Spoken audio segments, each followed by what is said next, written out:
नमस्कार मंडळी, मी विद्या सनस सादर करत आहे तुमच्यासमोर माझी एक कविता जिचं नाव आहे आमचाही एक जमाना होता. आमचाही एक जमाना होता.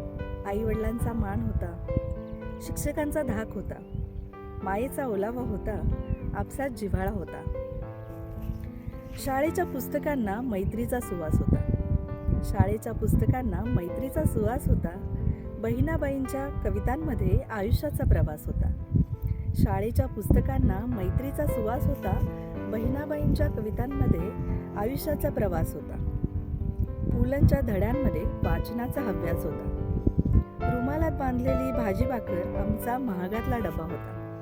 रुमालात बांधलेली भाजी भाकर आमचा महागातला डबा होता. शाळेतली रानातली सहल म्हणजे आमचा पिकनिक स्पॉट होता. आईचं पत्र हरवलं आमचा रोजचा खेळ होता. आईचं पत्र हरवलं आमचा रोजचा खेळ होता.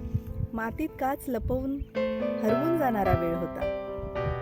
वर्षातून एकदा नवीन ड्रेस, वर्षातून एकदा नवीन ड्रेस म्हणजे आमच्या आनंदाला पारावार नव्हता.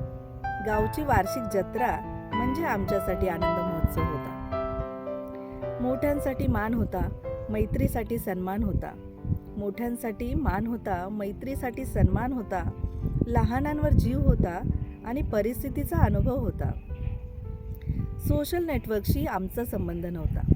सोशल नेटवर्कशी आमचा संबंध नव्हता. व्हॉट्सअप, इन्स्टा, FB नात्यांमध्ये डाउनलोड केला होता. लाईक्स आम्हाला देणारे कधीच दुरावले नव्हते. लाईक्स आम्हाला देणारे कधीच दुरावले नव्हते. आयुष्याच्या प्रवासात मनातून हरवले नव्हते. अहंकार आम्हाला माहीतच नव्हता. अहंकार आम्हाला माहीतच नव्हता. पैसा फक्त रोजच्या गरजांपुरताच होता. तरीही गंमत जगण्याची आम्ही खरी अनुभवली. तरीही गंमत जगण्याची आम्ही खरी अनुभवली. चिंच आणि बोरेसारखी आंबट गोड चव चाखली.